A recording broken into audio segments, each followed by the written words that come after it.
यहाँ मौजूद सभी मनीषियों को, समाजकर्मियों को और राजनीतिक सामाजिक चिंतन करने वाले, वैज्ञानिक चिंतन करने वाले को मैं अखिल भारत शिक्षा अधिकार मंच की ओर से जय भीम, लाल सलाम करता हूँ।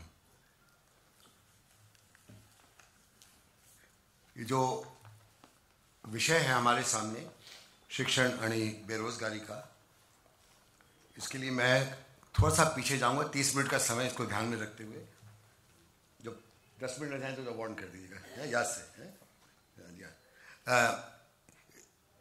मैं बहुत शौकीन हूँ कहानियाँ सुनाने का, तजुर्बे सुनाने का, पर आज मैं अपने इस आदत पर ज़रा सा नियंत्रण रखूँगा और इसलिए बहुत सारी चीज़ें शायद साफ नहीं कर पाऊँगा, पर इशारों में और सिद्धांतों में बात करना शायद इस समय की सीमा रहे, उसकी मर्यादा है, उसका मैं पालन करने की कोशिश करूँगा। मैं थोड़ा सा पीछे चलूँगा उस विमर्श पर जो शिक्षण व्यवस्था को लेकर सावित्रीबाई फुले ने शुरू किया था फातिमा शेख के साथ मिलकर, और उन दोनों बहादुर महिलाओं ने जिस तरीके से उत्पीड़ित जातियों की लड़कियों के लिए स्कूल खोले, तो उन्होंने साफ आह्वान दिया था कि 5000 साल पुरानी जो जाति व्यवस्था है और उसने जिस तरीके से देश के आवाम को ज्ञान से वंचित किया है, उसके खिलाफ वो जिहाद छेड़ रही हैं। उनकी बहुत सारी कहानियाँ आप लोग जानते हैं, हम सब महाराष्ट्र के हैं, वहीं से हम सब ने पाया है। और महाराष्ट्र ने जिस तरीके से एक लंबे अरसे से संत तुकाराम से लेकर आज तक लगातार सवाल खड़े किए हैं, विश्लेषण और आलोचना समालोचना की पूरी परंपरा स्थापित की है, वो देश भर में अगर उसका कहीं पर कोई जोड़ है तो वो कर्नाटक, तमिलनाडु से निकलता है, और वहाँ पे भी उन सूबों में भी इतनी ही जोड़ की ये परंपराएं हैं। तो दो विमर्श आज़ादी की लड़ाई के दौरान इकट्ठे चले हैं, और उन दोनों विमर्शों को हम अगर अपने सामने रखें तो आज जो बेरोजगारी का भयानक भूत सामने खड़ा हुआ है उसके कुछ इशारे मिल जाएंगे। दो विमर्श में एक विमर्श था जो सब ज़्यादा जानते हैं, वो था साम्राज्यवादी विरोधी विमर्श, एंटी इंपीरियलिस्ट डिस्कोर्स, और उसी के समानांतर एक और विमर्श खड़ा हुआ जो था जाति व्यवस्था विरोधी विमर्श, जिसमें साफ उसका जो पहला देश का शायद पहला ऐतिहासिक दस्तावेज है वो भी आपके ही सूबे में रचा गया, ज्योतिबा फुले ने जब 1973 में गुलामगिरी लिखी, और उसमें जिस तरीके से एक संवाद के जरिए, डोंडीबा और ज्योतिबा का जो संवाद है, उस संवाद के जरिए उन्होंने पूरे जाति व्यवस्था के इतिहास का पर्दाफाश कर दिया। इसी से प्रेरणा लेके कालांतर में डॉक्टर बाबा साहब अम्बेडकर ने भी उसी से प्रेरणा ली, और जब उन्होंने ये बात कही कि भारत का इतिहास जाति संघर्ष का इतिहास है, तो ये जाति व्यवस्था के खिलाफ विमर्श भी साथ साथ चला है।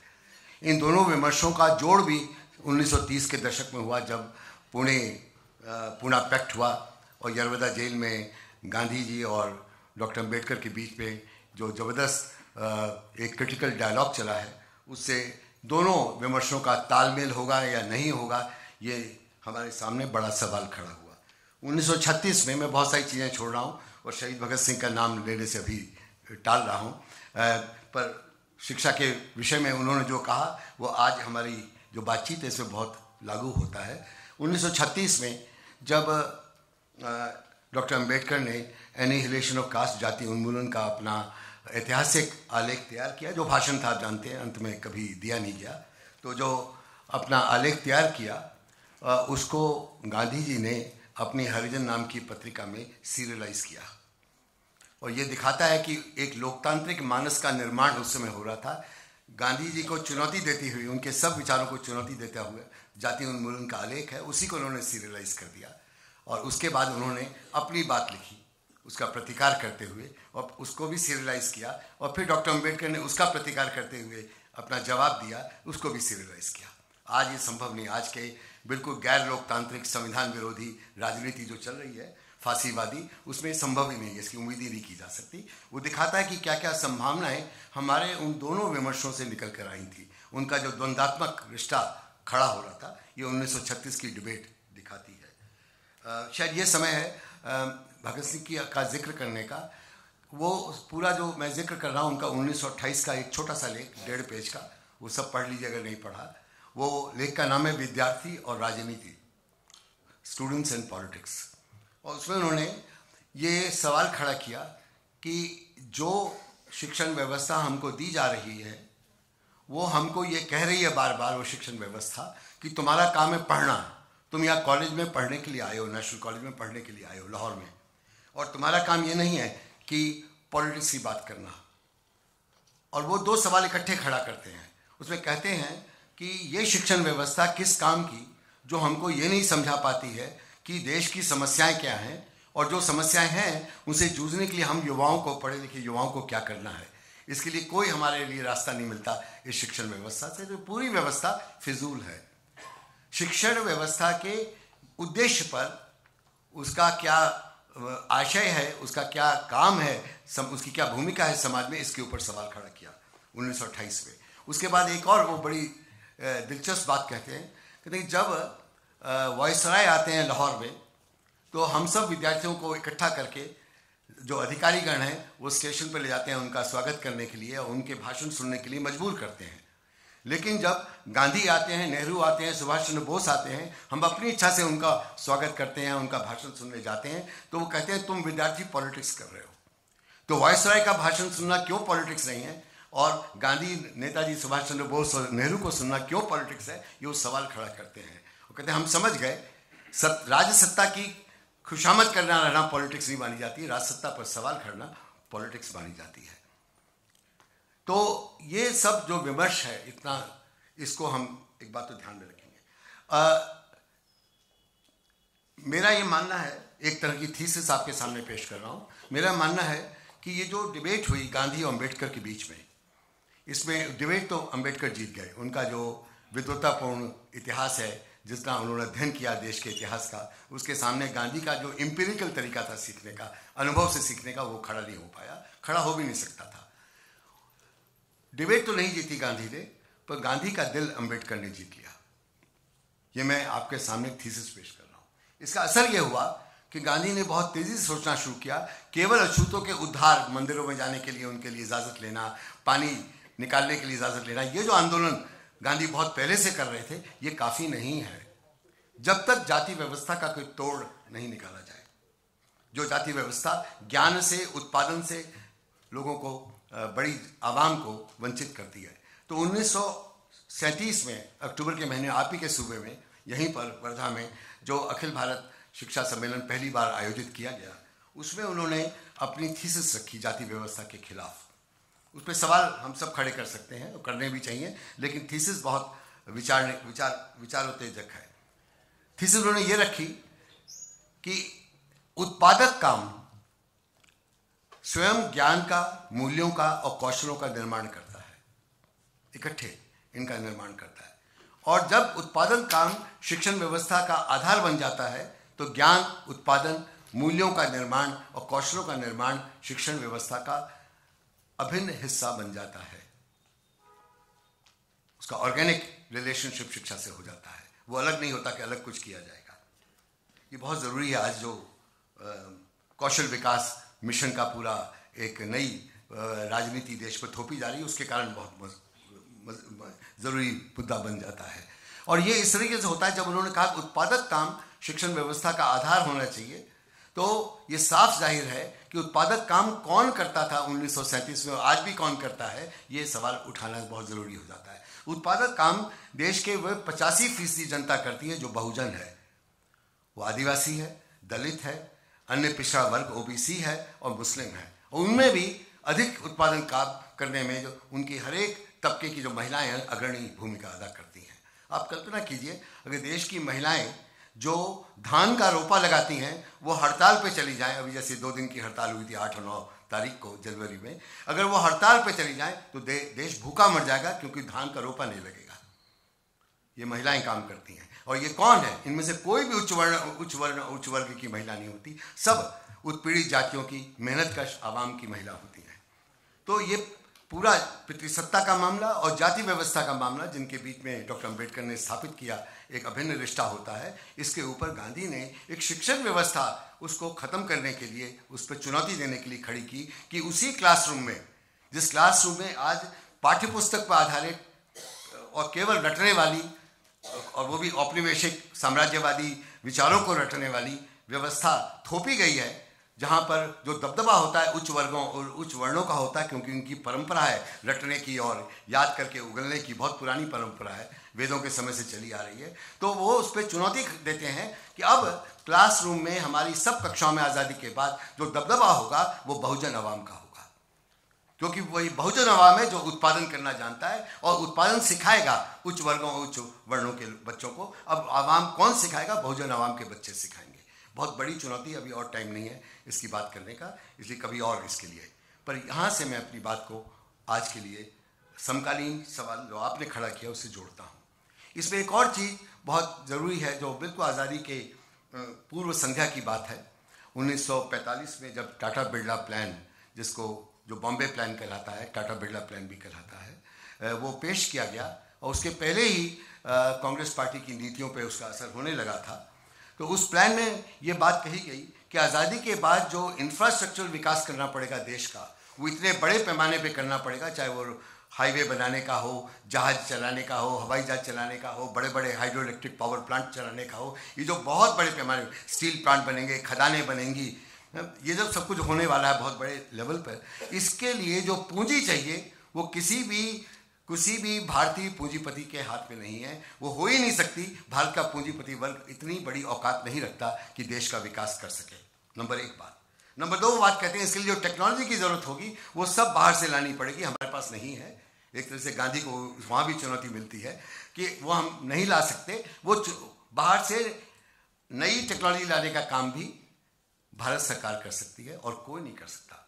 पूंजी भी भारत सरकार के पास है देश के विकास के लिए और टेक्नोलॉजी भी भारत सरकार के हाथ में है। इसलिए भारत सरकार की अग्रणी भूमिका होनी चाहिए कि सार्वजनिक क्षेत्र में, पब्लिक सेक्टर में उद्योग धंधों का और देश के विकास का पूरा प्लान बनाए, उसको क्रियान्वित करे। बस एक बात ध्यान में रखे, उसको इस प्रकार से लागू किया जाए उसका फायदा पूंजीपति वर्ग को मिलना शुरू हो जाए और पूंजीपति वर्ग भी मुनाफा कमाना शुरू कर दे। ये बॉम्बे प्लान है। यहीं से तय हो गया कि भारत को आज़ादी के बाद किस दिशा में जाना है। और उस समय गांधी के ये सवाल कि जिसके ऊपर अभी मेरे ख्याल से राजेंद्र कुमार जी बोलने वाले हैं, गांधी का वो सवाल कि जब तक गांव में रोजगार पैदा नहीं होगा, जब वे गांव में वो विकास का मॉडल खड़ा नहीं होगा जो रोजगार पैदा करता है, अच्छी आरोग्य की व्यवस्था करता है, अच्छी शिक्षण की व्यवस्था करता है, जब तक ये इंतजाम नहीं होंगे तब तक देश का विकास असंभव है।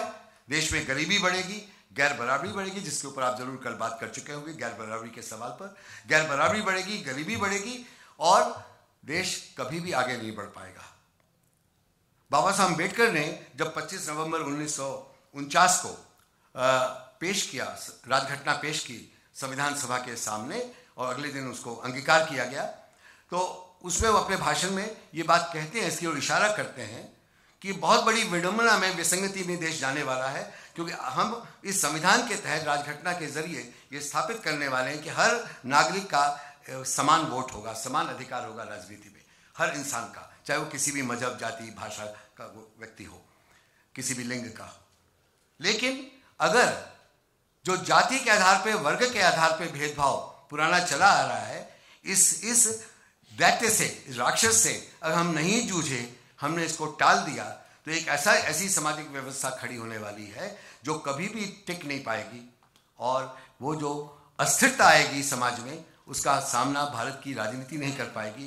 और ये संविधान जो इतने प्रेम से, शिद्दत से आप लोगों ने तैयार किया है, ये किसी काम का नहीं रह जाएगा। ये चेतावनी 25 नवंबर 1949 की थी, आज सच हो गई है, क्योंकि इस गैर बराबरी से हमने कभी लड़ाई नहीं लड़ी और गैर बराबरी को दूर करने के लिए जो विकास का, आर्थिक विकास का मॉडल चाहिए, वो कभी उस पर विचार नहीं किया गया कि जो विकास का मॉडल टाटा बिरला प्लान ने थोप दिया आज़ादी की लड़ाई के बाद, उसका हमें उसको पालन करना है या उसको तोड़ के एक नया गांधीवादी विकास का मॉडल खड़ा करना है। वो हिम्मत तब नहीं थी और आज भी नहीं है। शिक्षा के जो बचा हुआ समय मेरे पास है, उसमें शिक्षा के मैं दो पक्षों पे इकट्ठे विचार करना चाहता हूं, आपके सामने सोचने के लिए बात रख रहा हूं। एक तो शिक्षा का मकसद क्या है और शिक्षा का चरित्र क्या है। जो आज शिक्षण व्यवस्था हमारी, उसमें शिक्षण का मकसद, उद्देश्य और चरित्र क्या है। और इसी से जुड़ा हुआ अगला सवाल उठ जाता है अपने आप ही कि ये शिक्षण व्यवस्था किसके लिए है। किसके पक्ष में है और किसको आगे बढ़ाने के लिए है। तो जहां तक मकसद का सवाल है वो बहुत इस समय दिलचस्प हुआ कि मैं फिर वो जो मेरा आलेख भी शायद आप लोगों को बटा है या बट जाएगा कि कौशल विकास का जो मॉडल वर्तमान सरकार ने थोपा है हमारे ऊपर, बिना किसी बहस के, बिना किसी विचार विमर्श के जो थोपा है, उसका क्या मायने है। अगर शिक्षण व्यवस्था का मकसद संविधान की प्रस्तावना प्रियम्बल के अनुरूप होना है तो उसका मकसद होगा एक ऐसा नागरिक तैयार करना जो लोकतांत्रिक होगा, जो समतामूलक व्यवस्था में सामाजिक न्याय में विश्वास करेगा या करेगी, एक ऐसा नागरिक जो वैज्ञानिक चिंतन और वैज्ञानिक मानस को स्वीकारेंगे, ऐसे नागरिकों का निर्माण करना, और ऐसे नागरिक का जो धर्मनिरपेक्ष होंगे और एक बंधुत्व पर आधारित मुक्तिकामी समाज की रचना में योगदान देंगे। एक ऐसे नागरिक का निर्माण करना। पर वर्तमान राज सत्ता ने कहा नहीं, ये सब हमको नहीं मंजूर है, देश के संविधान की प्रस्तावना हमको मंजूर नहीं है, इसलिए हम कौशल विकास का मॉडल आपके सामने थोपने वाले हैं। और वो कौशल विकास का मॉडल थोपा जा चुका है जिसमें कहा गया हम शिक्षा के लिए काम नहीं करेंगे, हम कौशल विकास के लिए करेंगे। इसका अगर आपको डॉक्यूमेंट्री सबूत चाहिए तो नीति आयोग का जो 3 साल का एक्शन प्लान है 2017 से 2020 तक का जो एक्शन प्लान है उसको पढ़िए। उसमें 9वां अध्याय शिक्षण, इसका शीर्षक है शिक्षण और कौशल विकास, उसको पढ़िए। उसका शीर्षक ही कहता है शिक्षण अणि कौशल विकास। शिक्षण को पर्याय बना दिया कौशल विकास का, और शिक्षण की जगह कौशल विकास को स्कूल व्यवस्था का, कॉलेज व्यवस्था का, विद्यापीठ की व्यवस्था का उद्देश्य बना दिया। इसके तहत और बहुत सारे फैसले करने पड़े। संविधान में भी कुछ संशोधन किया गया, दुरुस्ती, मराठी में दुरुस्ती बोलते हैं, राजघटना में दुरुस्ती की गई। अभी सब बातों के लिए समय नहीं, मैं इसका जिक्र कर दूंगा। बाल श्रम कानून की दुरुस्ती की गई ताकि सस्ते मजदूरों का निर्माण करने का रास्ता खुल जाए। नहीं तो भारत की राजघटना बहुत खतरनाक है, वो कहती है बाल मजदूरी गैर संवैधानिक होगी, इसलिए संविधान की दुरुस्ती हुई। इसी तरीके से श्रम कानूनों की दुरुस्ती हुई, और वो क्यों हुई आप बड़ी जल्दी समझ जाएंगे इस बात को, क्योंकि सस्ते मजदूर पैदा करने थे। सस्ते मजदूरों की जरूरत क्यों थी? सस्ते मजदूरों की जरूरत इसलिए थी क्योंकि मेक इन इंडिया भारत में करना था। मेक इन इंडिया और सस्ते मजदूरों का क्या रिश्ता है, ये बहुत साफ होना चाहिए। मेक इन इंडिया क्या है इसमें, और मेड इन इंडिया में, जिसको बदलने की घोषणा अपने पहले लाल किले के भाषण में 15 अगस्त 2014 में पंत प्रधान ने कर दी थी, पहले भाषण में कर दी थी कि मेड इन इंडिया नहीं, हम नए धोरण का पालन करेंगे, मेक इन इंडिया का करेंगे। तो सारे देश ने बहुत स्वागत किया, पता नहीं कोई नई चीज आने वाली है हिंदुस्तान में। हमने दिमाग नहीं लगाया मेक इन इंडिया का मतलब क्या होता है। मेक इन इंडिया का मतलब यह है कि जो वित्तीय पूंजी, फाइनेंस कैपिटल चीन में लगा है, वियतनाम में लगा है, नाइजीरिया में लगा है, लैटिन अमेरिका के देशों में लगा है, या पाकिस्तान बांग्लादेश में लगा है, वो वित्तीय पूंजी भारत में लाई जाए। तो भारत में वित्तीय पूंजी क्यों लाई जाएगी? तब लाई जाएगी जब वहां पे जो उसको मुनाफा हो रहा है, मुनाफे की जो मार्जिन है वो भारत में ज्यादा होगी, मुनाफा बढ़ जाएगा, तभी वहां से शिफ्ट होगी, नहीं तो नहीं आएगी। वित्तीय पूंजी समाज के कल्याण के लिए, देश प्रेम के लिए नहीं होती है, उसका कोई लेना देना नहीं, उसका न कोई देश है, न उसका कोई समाज है, न उसकी कोई भाषा है। जहां मुनाफा है वहां पे वित्तीय पूंजी आती है। अगर लाना है तो भारत में वह हालात पैदा करने पड़ेंगे कि वित्तीय पूंजी का मुनाफा बढ़ जाए। वह हालात पैदा करने का गुजरात मॉडल स्थापित किया जा चुका था, जिसको 2014 में बोला गया पूरा भारत में अब गुजरात मॉडल लाया जाएगा। क्या था गुजरात मॉडल? टाटा की नानो कंपनी को पश्चिम बंगाल से गुजरात में लाने के लिए गुजरात मॉडल विकसित किया गया। वो ये था कि सस्ते मजदूर दिए जाएंगे, मजदूरी का रेट सस्ता होगा। भारत के संविधान में आर्टिकल 43 में, कलम 43 में जो बात कही गई है कि सबको जीने लायक वेतन, सम्मानपूर्वक जीने लायक वेतन मिले, उसका उल्लंघन करके गुजरात मॉडल में कहा गया हम सस्ते मजदूर देंगे। नंबर 1 बात। नंबर 2 बात, हम आपको सस्ती या मुफ्त जमीन देंगे। नंबर 3 बात, हम आपसे कई सालों तक टैक्स नहीं लेंगे, टैक्स हॉलिडे देंगे। नंबर 4 बात सबसे जरूरी कि उस समय मोदी सरकार के मुख्यमंत्री का कंट्रोल हमारे बैंकों पे नहीं था, सार्वजनिक बैंक उनसे मुक्त थे उस समय, इसलिए वो तो नहीं कर पाए जो पंत प्रधान बनने के बाद किया, बैंकों को बर्बाद किया। पर उस समय सरकार पे तो कंट्रोल था ना, इसलिए गुजरात सरकार से 5,000 करोड़ रुपए का टाटा को लोन दिया गया। उस पर जो ब्याज लगाया गया वो बहुत महत्वपूर्ण चीज है। उस पर 1% ब्याज नहीं लगाया गया, उस पर 0.1% ब्याज लगाया गया और फिर कहा गया 20 साल तक पहली किस्त नहीं देनी है, 20 साल बाद देनी है, ताकि 0.1% भी जीरो हो जाए, कोई कीमत उसकी नहीं रह जाए। ये गुजरात मॉडल स्थापित किया गया, टाटा शिफ्ट हो गया और बाद में पंत प्रधान बनने के बाद कहा पूरे भारत में लागू किया जाएगा। लागू किया जा चुका है, हो चुका है। ये रोजगार पैदा करने वाला मॉडल नहीं है, ये बेरोजगारी बढ़ाने वाला मॉडल है। यहां भी वो नहीं रुके, फिर कहा हम डिजिटल इंडिया में आएंगे। मुझे मालूम है अभी विवेक भाई बहुत कुछ कहेंगे इसके ऊपर, पर थीसिस और काउंटर थीसिस साथ साथ चलनी चाहिए, तभी डिबेट आगे बढ़ती है। इसलिए मैं हिम्मत करके कह रहा हूं, डिजिटल भारत कैसे रोजगार पैदा करेगा। देखिए, मैं अर्थशास्त्री नहीं हूं, मैं राजनीति विज्ञान नहीं जानता हूं, मैं राजनीतिक अर्थशास्त्र को सुनता रहता हूं, पर इससे ज़्यादा नहीं जानता हूं। मैंने कभी पढ़ा नहीं, आपने सुन लिया ना, मॉलिक्यूलर बायोलॉजी और बायोकेमिस्ट्री में मैंने शोध किया था, इसलिए मेरा विषय बिल्कुल फर्क है। इसलिए हिम्मत करके इस बात को कह रहा हूं कि डिजिटल इंडिया रोजगार कैसे पैदा करेगा। सोचिए, मैं तो इस तरीके से समझता हूं, जिस स्टेट बैंक की ब्रांच में भोपाल में मेरा अकाउंट है, उसमें आज से 4 साल पहले 15 लोग काम करते थे, आज वहां 4 लोग काम करते हैं, कि उनकी जगह पर पासबुक अपडेट करने वाली मशीन आ गई है, चेक जमा करने वाली मशीन आ गई है, और ऐसे 2-3 और ऐसी मशीनें लग गई हैं। उन मशीनों के कारण जरूरत नहीं, इंसान की जरूरत नहीं है। अब तो हमें वार्निंग और ज्यादा मिल रही है आर्टिफिशियल इंटेलिजेंस की। जब कृत्रिम इंटेलिजेंस आएगी, तब तो जो आप चाय के ढाबे में जाएंगे या आप रेस्टोरेंट में जाएंगे, वहां पर आपको एक रोबोट मिलेगी या मिलेगा। वो रोबोट में जो आप बटन दबा देंगे वो भाषा बोलेगी या बोलेगा। वो तमिल में आप बात करना चाहते हैं, तमिल में बात करेगी। आप तेलुगु कहते हैं, आप खासी भाषा, जिसको बहुत कम लोग जानते हैं, ये भारत की भाषा है, मेघालय की, वह उस खासी में बात करना चाहते हैं, या सेमा जो नागालैंड की भाषा, बटन दबा दीजिए, उसी में वो रोबोट आपसे बात करेगी, पूछेगी ऑर्डर क्या है। उसके बाद ऑर्डर भी वो रोबोट के द्वारा लाया जाएगा और उसके बाद आपका बिल पेमेंट भी रोबोट के द्वारा किया जाएगा। तो कल्पना कीजिए, वो सारे ढाबे बंद हो जाएंगे, वो सारे रेस्टोरेंट की नौकरियां चली जाएंगी। और ये जो बिग बाजार है, मैं बिग बाजार मैं एक जेनरिक रूप में बोल रहा हूँ, इस बिग बाजार से नहीं जो आपके शहर में होगा, जो ये पूरा विचार है सुपर मॉल का, इसके बाद आपके हर पड़ोस के जो छोटे छोटे किराने की दुकानें हैं जब बंद हो जाएंगी और आपको सरकार बोलेगी हम 1 लाख नए रोजगार पैदा कर रहे हैं, तो पूछ लीजिएगा कितने लाख रोजगार आपने पहले खत्म किए हैं। इतने लाख रोजगार, 1 लाख पैदा किया और 10 लाख खत्म किए।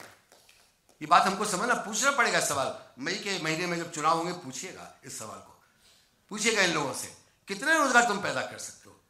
और ये हम एक ऐसी अर्थव्यवस्था में जागतिकीकरण के बाद प्रवेश कर चुके हैं 1991 के बाद, जिस अर्थव्यवस्था में रोजगार पैदा करना इस इकोनॉमिक मॉडल में असंभव है।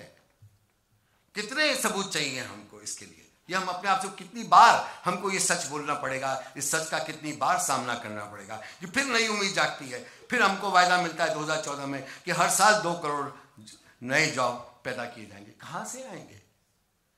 खेती भी खत्म हो गई, खेती का जो संकट है उसमें भी अब जीविका के साधन नहीं निकलने वाले, क्योंकि जो खेती है उसमें लाभ की, मुनाफे की मार्जिन इतनी कम हो गई है कि जब तक उसको सब्सिडी नहीं दी जाएगी वो अपने पांव पे खड़ी नहीं हो सकती है। जो अपने पांव पे खड़ी हुई आत्मनिर्भर खेती व्यवस्था हजारों सालों से थी, उसको हरित क्रांति के मॉडल ने खत्म कर दिया। अभी उसका और व्याख्या नहीं करूंगा, मेरा बहुत प्रिय विषय है हरित क्रांति मॉडल, पर आज नहीं, इस समय नहीं। तो उसने हरित क्रांति के मॉडल ने उसको खत्म कर दिया और पूरी वैश्विक पूंजी के मॉडल में उसको जोड़ दिया। इसलिए जब तक रासायनिक खाद बाहर से नहीं आएगी, जब तक बाहर से कीटनाशक दवाएं नहीं आएंगी, जब तक बिजली अधिक पैदा नहीं की जाएगी, तब तक अब खेती संभव नहीं है। इसलिए पंजाब में जो पूरे देश को गेहूं देता था, उस पंजाब में इतना बड़ा संकट आया कि वहां से जो युवा खाली हुए खेती से, उनकी जगह मशीनों ने और कीटनाशक दवाइयों और रासायनिक खादों ने ले ली, और जो युवा खाली हुए उनके पास कुछ और नहीं बचा जीवन में, वो केवल नशीली दवाओं पर निर्भर हो जाने का, नशीली दवाओं में डूब गया पूरा युवा, पंजाब का युवा डूब गया। ये जो सामाजिक संकट पंजाब का है, उनके आर्थिक संकट से कहीं अधिक भयानक हो गया। तो जो ये पूरी जो विकास का मॉडल, हम आज इसके पीछे पागल हो रहे हैं कि ये हमको सुपर पावर बनाने वाला है, महाशक्ति बनाने वाला है। महाशक्ति के नशे में जो राज्य सत्ता और उच्च वर्ग, उच्च जातियों के लोग आज डूबे हुए हैं, उनसे ये सवाल पूछा जाए कि महाशक्ति क्यों बनना चाहते हैं? क्या आपको भी किसी मुल्क पे हमला करना है? तो बता दो कौन सा मुल्क है जिस पे हमला करना है। ये बता दो हमको पहले, क्योंकि वे तो हमला कर चुके ना, वियतनाम के ऊपर, ईरान पर, अफगानिस्तान पे, वो तो कर चुके। क्या हम भी किसी पे हमला करना चाहते हैं? नहीं तो महाशक्ति बनने का ख्वाब छोड़ के हम भूटान की सरकार से कुछ सीख लेना, जिसको हम विदेशी सहायता देते रहते हैं, अभी भी कुछ दी है, कोई अरबों रुपयों की अभी हाल में दी है 2-4 दिन पहले, जिसको हम समझते हैं कि हमारे मातहत है। उस भूटान की सरकार से कुछ सीख लिया जाए। उन्होंने एक खुशहाल भूटान बनाया, उन्होंने गैर बराबरी वाले भूटान को खत्म किया। उनकी स्कूल व्यवस्था में भूटान नरेश के बच्चे पढ़ते हैं, जहाँ पे गरीब के बच्चे भी पढ़ते हैं। और ये देश कब से डॉक्टर राम मनोहर लोहिया के ज़माने से वो नारा लगा रहा है कि राष्ट्रपति की हो या चपरासी की संतान, सबको शिक्षा एक समान। आज ये हालात हो गए हैं कि ये फैसला क्रियान्वित हो चुके हैं, 2-3 फैसले। 80% स्कूल बंद किए जाएंगे हर एक राज्य सरकार के द्वारा, 80%, ये फैसला घोषित है और इस पर क्रियान्वयन शुरू हो गया, कई प्रांतों में शुरू हो गया। नंबर 1 बात। नंबर 2 ये शुरू हो गया, केवल 20% स्कूल बचेंगे जो तालुका हेडक्वार्टर पे होंगे, जिला हेडक्वार्टर पे होंगे और पुणे जैसे शहरों में होंगे, वो सरकार चलाएगी। उसमें केजी से लेकर 12वीं कक्षा तक की शिक्षा दी जाएगी।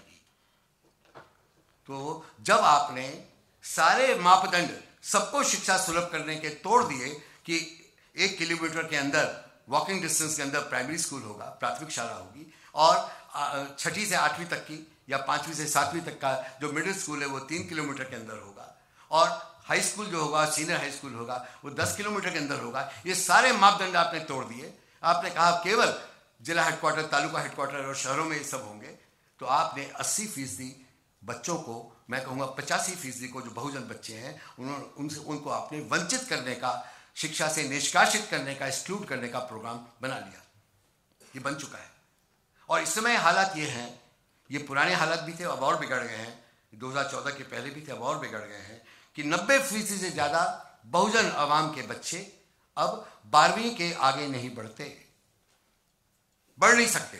पूरी शिक्षण व्यवस्था उनको बाहर करने की पहले से ही स्थापित थी, अब और बिगाड़ दी गई, बद से बदतर कर दी गई। कैसे? उन्होंने फैसला किया कि अब 5वीं क्लास में इम्तहान होगा, जो बच्चे एक बारी फेल होंगे, उनके मापदंडों के अनुसार फेल होंगे, मेरे हिसाब से फेल नहीं होंगे। एक शिक्षाविद होने के नाते मैं दावा करता हूँ कभी फेल नहीं होते। देश का एक भी बच्चा कभी स्कूल में फेल नहीं होता, एक भी बच्चा कभी ड्रॉप आउट नहीं होता है। शिक्षण व्यवस्था उनको ढकेल के बाहर करती है। ये पुश आउट है, ये ड्रॉप आउट नहीं है। और सरकार जानबूझ के ड्रॉप आउट बोलती है, पुश आउट नहीं बोलती, क्योंकि ड्रॉप आउट बोल के सारी उंगली बच्चों पे और बच्चों के माँ बाप पे, उनके रहने सहने की संस्कृति पे चली जाती है। तुम्हारे कारण बच्चे ड्रॉप आउट हुए हैं। पुश आउट बोलने पे उंगली राजसत्ता की ओर होगी। उसको सोचना पड़ेगा हम क्या क्या परिवर्तन करें शिक्षण व्यवस्था में, ताकि एक भी बच्चा स्कूल न छोड़े, कभी भी न छोड़े, और 12वीं कक्षा पार करके कॉलेज और यूनिवर्सिटी में जा सके। क्यों जरूरी है 12वीं कक्षा का मापदंड? इसलिए जरूरी कि 12वीं कक्षा के बाद ही तो सारे कैरियर चुनने का हक मिलता है बच्चे को। तभी तो बच्चे तय कर सकते हैं मुझे कलेक्टर बनना है, डॉक्टर बनना है, इंजीनियर बनना है। वो नहीं दिया जाएगा, इसलिए 12वीं के पहले ही उनको बाहर कर दिया जाता है। 5वीं के बाद कहा गया हम तुमको बाहर करेंगे और एक कम दिहाड़ी कमाने वाला कौशल सिखा देंगे। अगर तब भी तुम किसी तरीके से अपने वजह से, अपनी प्रतिभा के कारण पास हो गए, 8वीं में पहुंच गए, तब फिर एक इम्तहान लेके पार करेंगे, फिर 10वीं के बाद बाहर करेंगे। तब भी अगर आगे निकल के 12वीं पार कर गए और आप एलिजिबल हो गए उच्च शिक्षा के लिए, पहली बार अपने समाज में से निकल के एलिजिबल हो गए, तो हम इतनी महंगी कर देंगे उच्च शिक्षा कि आप वहां जा नहीं पाएंगे। अगर आप ज्यादा हल्ला करेंगे, सामाजिक न्याय के एजेंडे को लेकर हड़तालें करेंगे और विद्रोह के मार्च निकालेंगे पार्लियामेंट के ऊपर, तो हम आपको शिक्षा का कर्ज देंगे, एजुकेशन लोन देंगे। और अगर आपके पास गिरवी रखने को जमीन नहीं होगी तो फिर आप बाहर हो जाएंगे। अगर आपकी औकात नहीं है पढ़ने की तो मत पढ़ो। ये महामंत्र बन गया है इस राष्ट्र प्रेमी सरकार का, जन विरोधी, संविधान विरोधी सरकार का यह महामंत्र है कि अगर औकात नहीं है तो मत पढ़ो।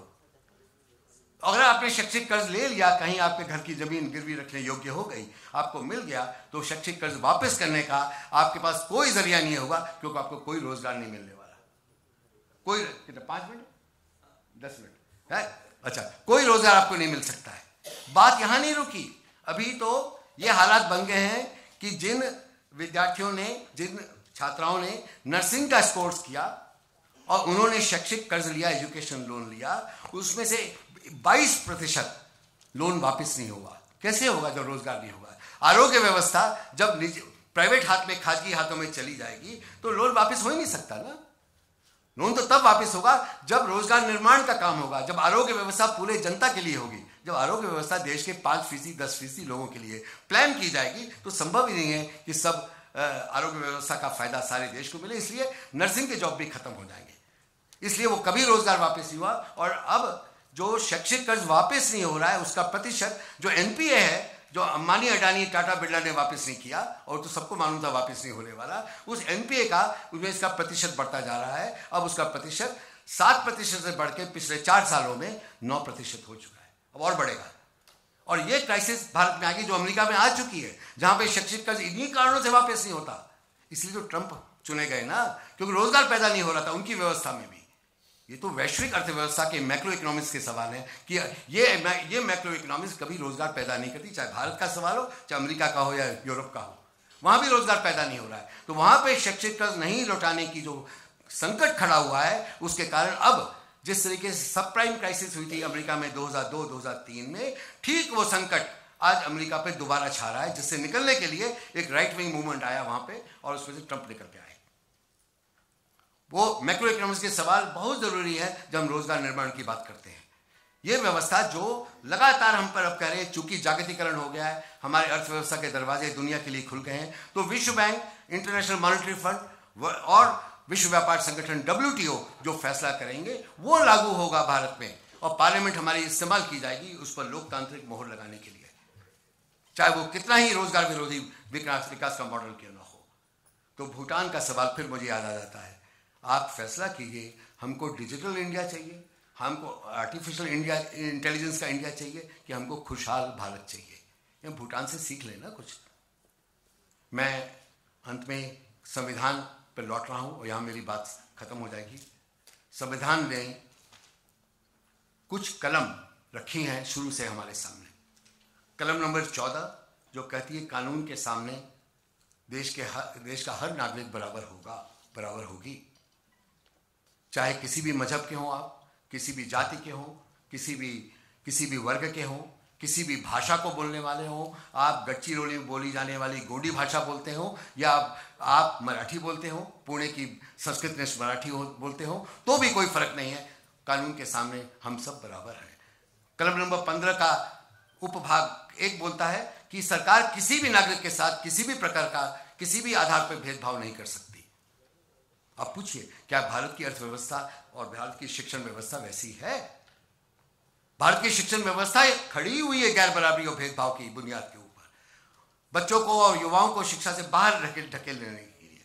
ये बात अभी हाल में देश के तमाम विद्यार्थी संगठनों ने पहचान ली है, इसलिए उन्होंने यंग इंडिया अधिकार मंच खड़ा कर दिया है और 7 फरवरी को वो चुनौती देने वाले हैं देश की राज्य सत्ता को कि ये रोजगार दो, नहीं तो गद्दी छोड़ो, क्योंकि तुम संविधान का उल्लंघन कर रहे हो। बात इससे आगे अभी उनसे मेरा डिस्कोर्स खड़ा होने वाला है संविधान के ऊपर, भी उन्होंने पूरा पकड़ा नहीं है संविधान को। 7 फरवरी के पहले वो पकड़ लेंगे, मुझे विश्वास है। वो ये है कि कलम नंबर 38 क्या कहती है। ये सरकार की जवाबदेही होगी कि जो हमारे आमदनी जो नागरिकों की है उनके उसमें जो भेदभाव है, अंतर है, उस अंतर को न्यूनतम कर दिया जाए। अगर 38 का पालन किया होता तो अंबानी अडानी पैदा नहीं हो सकते थे। वो पैदा हुए, इसका मतलब 38 नंबर कलम का लगातार उल्लंघन हुआ है। इसलिए 2017 का डेटा बताता है कि जो उस समय देश में उत्पादन हुआ, उससे जो आमदनी पैदा हुई, उसका 73% हिस्सा 2017 में 1% लोगों के हाथ में चला गया। 73%। जब यह होगा तो गैर बराबरी रहेगी, गैर बराबरी रहेगी तो बेरोजगारी रहेगी। ये सब जुड़ी हुई चीजें हैं। और कलम नंबर 39 ख क्या कहती है? 39 ख यह कहती है कि देश की अर्थव्यवस्था का संचालन इस प्रकार से किया जाएगा कि देश की संपदा का, पूंजी का केंद्रीकरण ना हो और उत्पादन के साधन, मीन्स ऑफ प्रोडक्शन का केंद्रीकरण ना हो। जब इसको मैंने पहली बार पढ़ा कई साल पहले, तो मुझे लगा मैं बाबा साहब अम्बेडकर को नहीं पढ़ रहा हूं, मैं कार्ल मार्क्स को पढ़ रहा हूं। फिर बाद में जब बाबा साहब अम्बेडकर की जीवनी पूरी पढ़ी, उनकी जीवन दृष्टि समझी, तो पता चला उन्होंने भी कार्ल मार्क्स पढ़ा हुआ था। इसलिए कलम नंबर 39 ख का अगर पालन किया जाता तो देश में रोजगार होता। उसके लिए आपको आर्थिक विकास का मॉडल बदलना पड़ता। तब जाके देश का विकास होता और समता मूलक वितरण होता पूंजी का, और तब उत्पादन के साधन केवल आधे %, 0.5%, 0.25% के हाथ में नहीं होते, वो देश की जनता के हाथ में होते। देश की संपदा भी देश की जनता में बराबर से बांटी जाती। 39 क क्या बोलता है? 39 क ये बोलता है देश के कुदरती साधनों का, नेचुरल रिसोर्सेज का, उसमें खदान है, पानी है, नदियां हैं, पोखर है, जंगल है, ये सब है, जमीन है, इन सब का इस्तेमाल इस प्रकार से किया जाएगा कि पूरी जनता का हित हो, सब हित हो। अगर इन 3 का 38, 39 क, 39 ख का हमने संविधान से बाहर निकालने की इजाजत दे दी हिंदू राष्ट्र को आगे बढ़ाने वाली ताकतों को, तो फिर हमारे हाथ में कुछ नहीं बचने वाला। हिंदू राष्ट्र का एजेंडा है राजघटना को खत्म करना। कितने सबूत चाहेंगे, कितनी बारी हम सच सुनना चाहेंगे? मुझे बॉब डिलन की वो सुंदर कविता याद आ जाती है, अमेरिकी लोक गायक की, जो बार बार पूछा था, how many times we have to hear the truth? कितनी बार आप सच्चाई को सुनेंगे?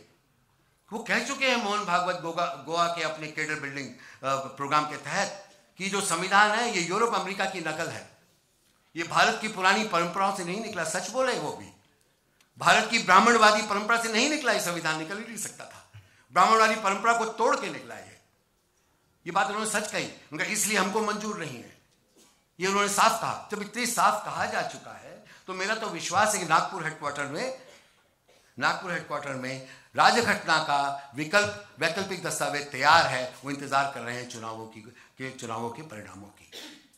इस संविधान को बचाना रोजगार बचाने का काम है, शिक्षण व्यवस्था बचाने का काम है, आरोग्य व्यवस्था बचाने का काम है। इसलिए 18 फरवरी को अखिल भारत शिक्षा अधिकार मंच से जो रैली दिल्ली में पार्लियामेंट पर आयोजित की जा रही है, उसका जो मूल मंत्र है, उसका जो मूल भावना है, वो भावना यह है, संविधान बचाओ, शिक्षा व्यवस्था बचाओ, शिक्षण बचाओ, संविधान बचाओ, देश बचाओ। जय भीम, लाल सलाम।